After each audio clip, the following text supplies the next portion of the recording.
This is Colton Cox, and you've reached the Hot Wax Hotline.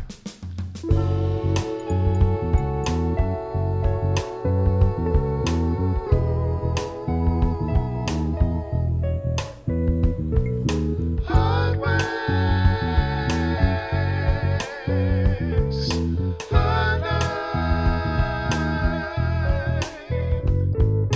Hot Wax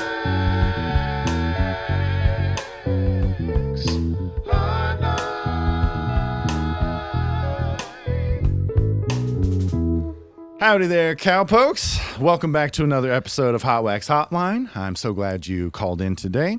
I have an incredible musician here. I'm very excited to introduce him to you. He boom shakalakas and he twangalangs. Give it up for Fritz Hutchison. I've done my research. Yes, you read my Instagram bio. Yes, I did.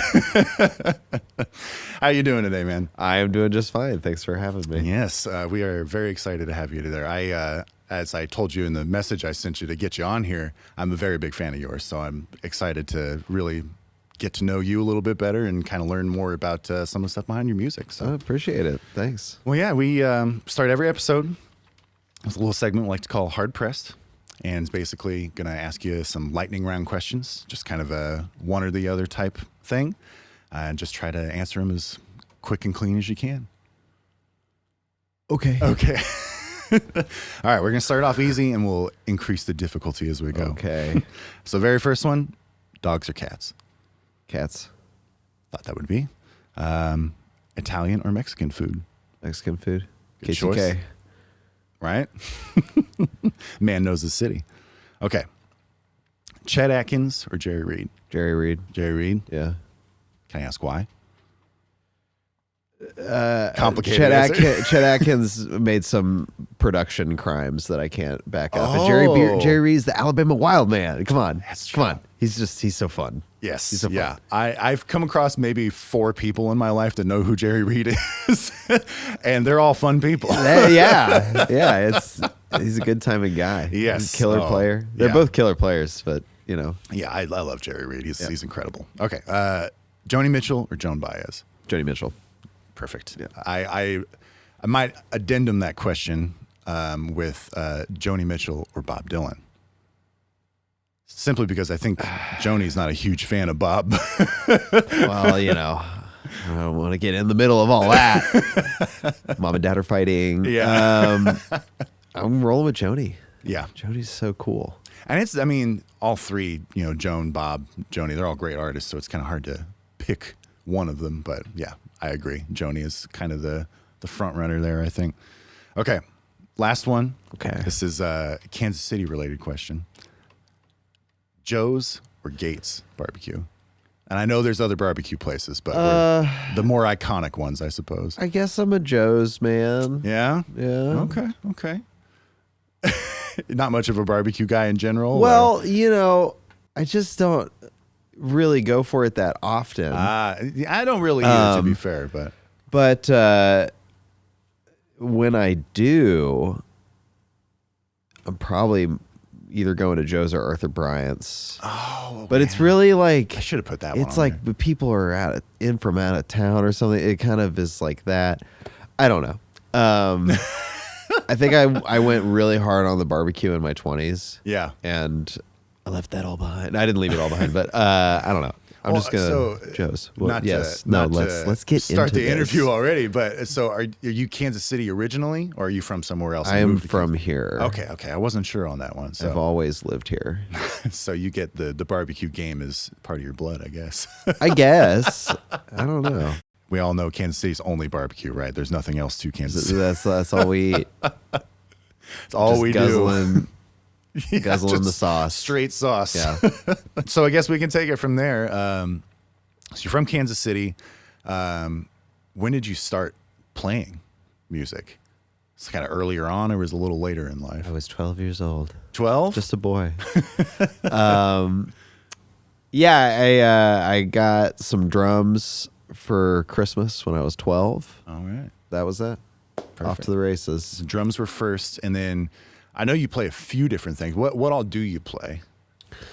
Play the drums, play the guitar, play the electric guitar, play the bass, play some mandolin, play the banjo, play some keyboards. No bowing or blowing. That's the rule. Bowing or blowing. Things. That's awesome. Things in the if you smash it or pluck it, then I can kind of hang. Perfect. No bowing or blowing. I like that. I'll have to remember that. Boundaries. Are you like entirely self-taught? No, I took drum lessons for a long time. Oh, okay, perfect. From a guy named Kent Burnham. Okay. And he was awesome. And, RIP Explorers. Took drum lessons at Explorers for like 5 or 6 years when I was in my teenage situation. I don't even think they were around when I moved up here. I think they may have closed. I moved up here in 2020, so I don't know when they closed. That was right around the end. Okay. I don't remember exactly. Yeah, I don't either. But I went to Paseo High Performing Arts School. Oh, okay.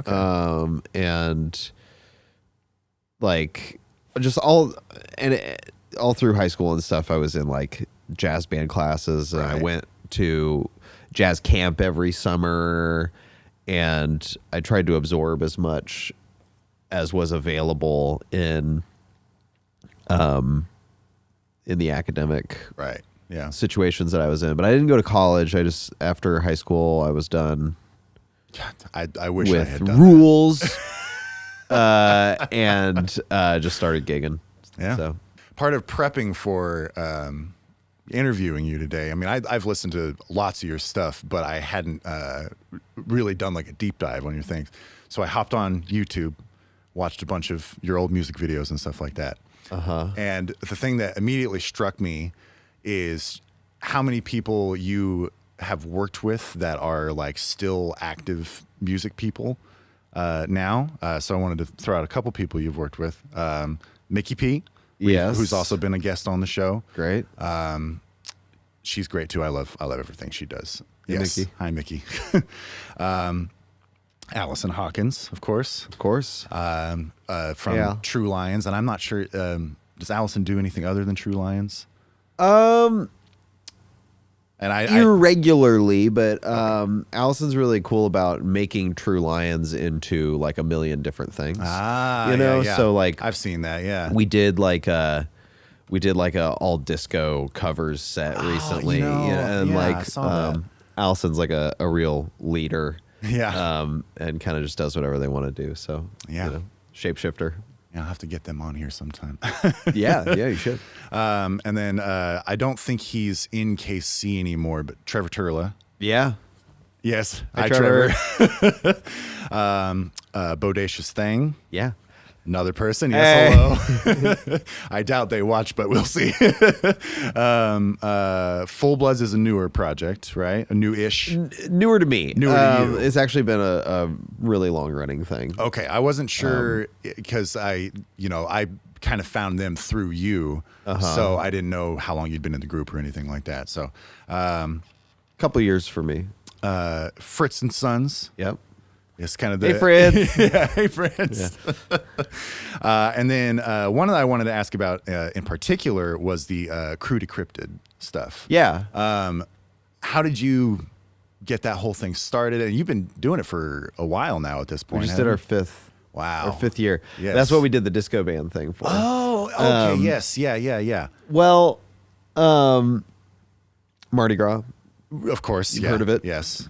There's a KC Mardi Gras scene, and it's like fairly under the radar compared to some things. But I started going to these parades like a long time ago, and I guess 5 or 6 years ago, it had like been in the back of my mind. It was like, oh, it'd be cool to like start a crew, right? And like I said, Allison's got the leader will actually make things happen where I'm like, oh, it'd be so cool if I was rich and famous. Thank goodness for those people, because they make stuff happen. Exactly. And also Allison got this studio space in the West Bottoms, a place called Cap Gun, which is where we host the party. Oh, okay, yeah. And it's where Allison teaches music lessons. Okay. a lot of stuff goes on in there. It's a photography studio. They have painting parties up there. But us and our studio mates, in particular Matt and Melissa Weinman, who have this crazy band called Dimension Bill Edwards. I've not heard of them. Okay. Buckle up. All right. It's awesome. Operation Bill Edwards. Dimension Bill Edwards. Dimension Bill Edwards. But we all just kind of got together and decided to start a crew. And so if you don't know how it works, like basically from the 12th night of Christmas until Mardi Gras is the season, and then there's all these individual crews that have their individual parties for their individual reasons with their individual themes, and then sort of like on Mardi Gras Day, they all come together for the big Fat Tuesday celebration. Is like basically how it works. But you can do essentially whatever you want within that. And so my original idea was Crew to Zoo, but then it turned out that like years ago there had already been a Crew to Zoo. And then Melissa was like Cryptozoo, cryptozoology, and so then we became Crew to Cryptid. So we have a big parade, and then it's cryptid themed, and that's like Bigfoot, Yeti, Right. Squonk, Mothman, Mothman. There's nothing funny about the squonk. You're right. I'm sorry. I'm sorry, Fritz. You're absolutely right. It's not a laughing matter. It's a crying matter. Yes, it's a crying matter. But I don't know. We have a parade, we have a party, we have bands, we have fun. I'm glad you explained it, because I don't think I could have explained it better myself. So that's the best anyone's ever going to get. Yeah. Well, yeah. Basically, the whole reason I bring it up is just to kind of let people know you're involved in a lot of different stuff. And there are times that I'm not even trying to come across you, and you're just there playing music. And you've surprised me a few times where I've like gone to a show and I'm like, oh, that's Fritz. All right. But yeah. So kind of getting, a little further along into it. So when did you kind of start the like, I guess your solo career? Oh, because I know the first record was 2020, right? Yeah. I'm guessing before that, though. Well, yeah, before. I worked on that record for too long. Know the feeling. Yeah.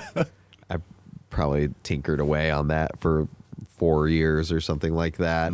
But I had been playing some solo shows, kind of. Yeah. How old am I? Colton? I'm 34. No idea. But so that would have been like 10 years, like 2016. Yeah. So when I was like 24 or something, I was starting to play more shows solo. I was writing songs. I was in a band that had like a bunch of songwriters contributing to the same kind of Beatlesy situation. Okay, yeah. And so I had a bunch of spillover material, and I was like, what am I going to do? I'm going to make an album. That was what this interview was going so great. But so around then, but I didn't push it too hard. And then I was in other projects that I was allowing myself to take the back seat to.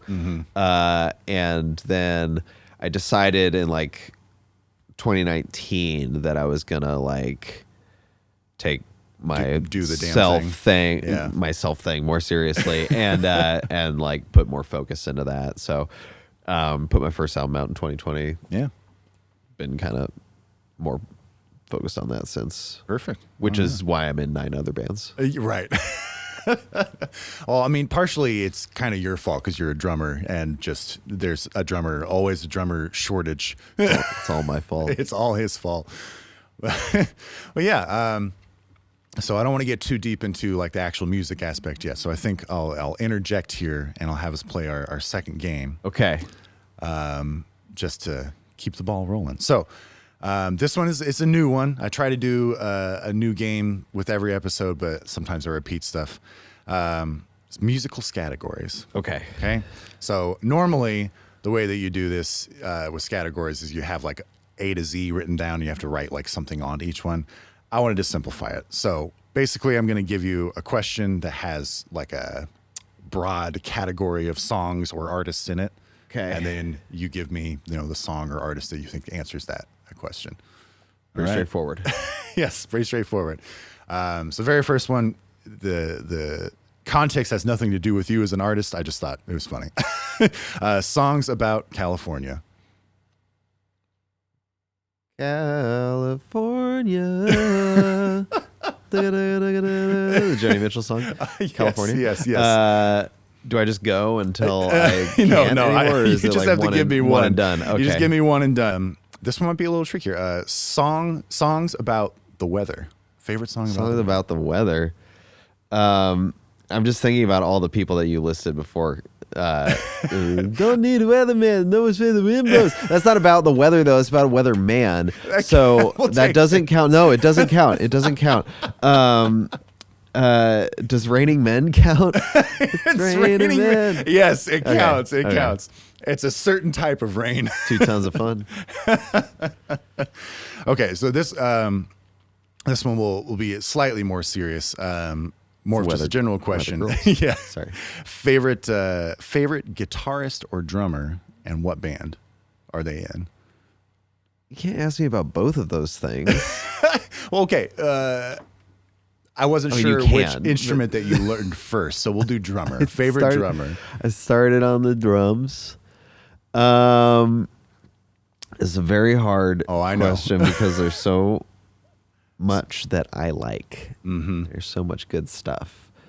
I sort of have modeled myself after Levon Helm in a lot of ways. Oh my gosh, I can't think I never thought of that. I definitely could hear that. So that's my answer. He's just the coolest. Yes. He's just the coolest guy. Yes. That's a great answer, actually. So in the pocket. I'm a big Bob Dylan fan, but the band as well, I'm also a huge fan of. So very familiar with Levon Helm. Yeah. This one might be slightly out of left field. Favorite Disney song? My favorite Disney song? This is not even knowing whether you're a huge Disney fan. Kind of a deep cut, but I've been thinking about the song recently from Hunchback. That's like the Frollo song where he's like having a sexual crisis, and he's like fire, hellfire. I always liked that one. It's kind of metal. I just recently watched a YouTube video of Alan Menken talking about different like Disney pieces that he's written, and he talked specifically about that song. And something I never realized was that the theme of the song, when Quasimodo is singing, it's in major, and when it switches to Frollo, it's minor in that section. I never really thought about that. Yeah, I didn't, and it's like the same melodic motif, but just flipped on the two sides of it. And then it's a great song, so an excellent choice for favorite Disney song. Well, I know there's better songs, but this is about me. It's about me. It is about you. Yeah. That's right. All right. Well, that's all I got for musical category. Okay. So thanks for playing along. I have like so many questions about your actual music stuff, but just getting started out. Just getting started out talking about this. Something I've just kind of been curious of, especially going through your different albums and your individual songs you've released. Like what are like the main influences on you, like as far as other artists go? Because you do quite a wide variety of, like, how do I explain it? It's like you kind of stay within one genre, but like within each song you have all sorts of different stuff going on. Yeah, trying to harness the ADD superpower. Listen, it's great. I don't know. I kind of like made Bruce Springsteen my personality for a long time, and like really, who of us hasn't? Really, I feel like you haven't, but really like studied him intently, down to the granular details, and anyway, just like really, it's like it's become kind of elemental part of my. Well, I mean, how I try to do things. I don't know how you describe your music itself, but you definitely feel like share that kind of like Americana connection with, with Springsteen. Yeah. So yeah, I don't know. I mean, that stuff for me comes from like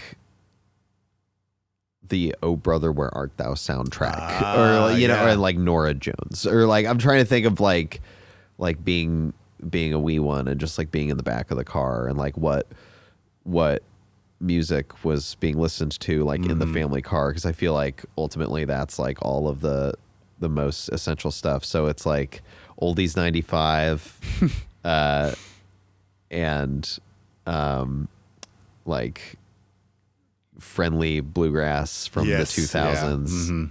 A lot of Nickel Creek going on, but and then like on my own I got really into Springsteen, and I got really into like Kings of Leon. Like, but also like there's a lot of like, I don't know. I feel like I'm like time traveling back to like being a child right now, but like really, and like that's not actually what I'm like thinking about in my like adult voice. Like when you're sitting down to actually when I'm sitting write a down song. to write, it's more like well, like Fritz and Sons is like pointedly a country band. Right. Like I would like declared that like we're starting a country band. And it was like, how do you do that? And I can't remember who says it, but did you watch the Ken Burns country documentary? I've seen the jazz one. I haven't seen the country one. It's great. They're both great. Yeah. But there's this lady at some point early on in the series, and she just goes, "You ain't got no fiddle, you ain't got no steel guitar, you ain't got no country band." And I was like, well, there you go. Simple as that. We're going to have fiddle, we're going to have pedal steel, and it'll be a country band. And it's like, and I also like, I'm not like hardcore about that, but like, but it just makes sense. That is the sound that I like when I listen to country music. That is really hitting for me. It's like those elements are there. Yeah. Allison plays the fiddle, Marco plays pedal steel. Get these guys in the band. Yeah, I've definitely said that you don't have country without steel guitar before. He's been saying this. I've been saying it for years. Yeah. But it's it's sort of is like playing a game of like setting limitations for yourself. Yeah. With like the sounds and the voices that you're gonna work with, and then kind of seeing what you can get away with. Within those limitations. Yeah. So, I mean, so I guess kind of extrapolate from that question. So, you caught yourself kind of thinking about like, being a kid and all these things. So like, as it primarily like sources of inspiration for you, is it just like other music people, or like music, not music, movies hit you hard? You have anything that like really? Oh yeah. Like, I guess where all do you pull from when you're thinking about writing? I definitely songs and things like that. So. I definitely pull from movies. Mm-hmm. As you mentioned, "Oh Brother, Where Art Thou?" Yeah. Well, I made an album called Movie Night. Yes. And the title track has some things pulled from like the title cards from some silent movies. Specifically, there's this movie called Sunrise. I haven't seen that one. That was great. Okay. It's a silent movie? Yeah. Okay. F.W. Murnau. He's the guy that made Nosferatu. Oh, okay. Yeah. But this is, it's one of his Hollywood movies. Yeah. It's a great movie. But yeah, I mean, that movie specifically was a big inspiration. But, just sort of like, I like to just like watch a movie and just sort of jot my thoughts down while I'm doing that. I don't know. These days, I kind of need more like accountability, or like, like it's fun to take a songwriting class and just like have someone else tell you how to do it, or like a homework assignment, where it's like, I need a little bit of pressure. But the prompts. Self-prompting is weird. It can really come from anywhere. I understand what you're saying. I mean, I feel like especially, listening to your music, seeing how many different things you kind of fold into one box, like you're talking about limitations and all those kinds of things. It's like, to me, it strikes me that you probably have a lot of different ideas, and it's really difficult to like focus it into one thing when you're sitting down to do it. I mean, tell me if I'm wrong. That's kind of just an assumption I'm making. So No, I think I mostly am just like thinking about the like live performance of it, or like and what I mean by that is like I imagine like the moment in the room. I imagine like the kind of room that the song is being played in, and like the best case scenario of it going extremely well, and like what that feeling would be. And I'm describing this sick fantasy of people cheering for me. But no, it's just like thinking about the momentum of energy and the moment in a room that can be conjured, and then sort of like taking like what we were talking about earlier with like what are the specific musical elements at disposal within the project or like the band, and how do we like conjure this like energetic goal from these tools or these ingredients or whatever. I could ask you a million more questions about that, but we only have so much time. So I really like Movie Night. Obviously, it's I think my personal favorite thing that you've done. But like I said, I really just have enjoyed watching you kind of develop and do cool things. It's not like I know you personally, but like just watching another artist grow and change, and it's always cool. So, yeah. Well, thanks, man. Yeah, absolutely. I got a lot of respect for what you do. I really admire what you do. So, not to blow too much hot air at you, but yeah, just like my skin is like melting off. So I just want to say thanks again for coming on the show. Sure. Like I said, huge fan. Just really love having you here. It's great to be here. Good. So stay on the line to hear our artist play a song. It's been lovely talking with you, but I gotta go. Bye.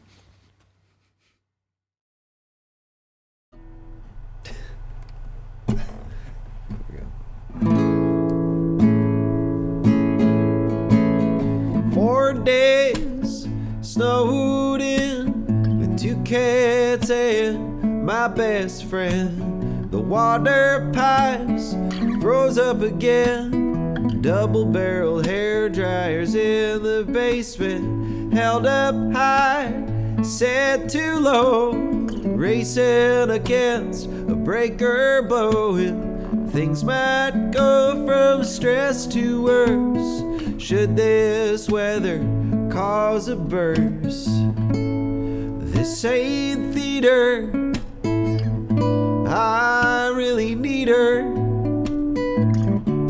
I'd take her over a space heater.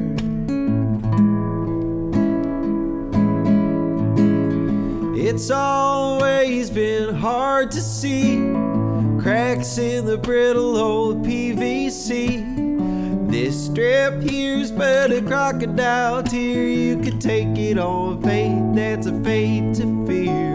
A moan, a groan, the oven light, the kitchen sink has sprung to life.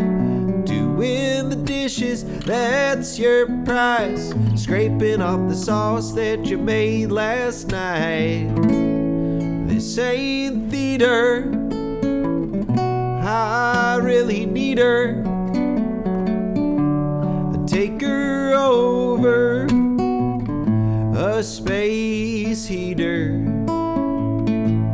Line up, lost boys, follow the leader. She might disappear into the ether.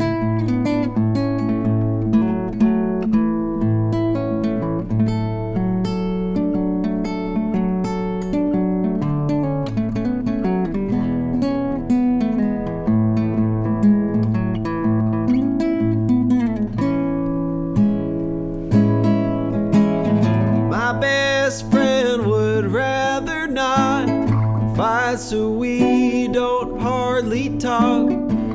If they know me, well, I don't know what they mean. And I exploded, wishing that I never had bailed you out and you were seeing your breath inside of the house. Well, I know who, how, and where, but why would I ever become that kind of guy?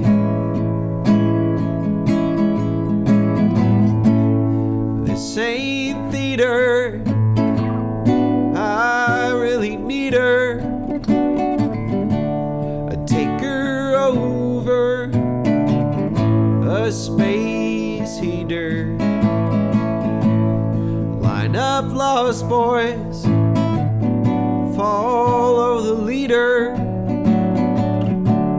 She might disappear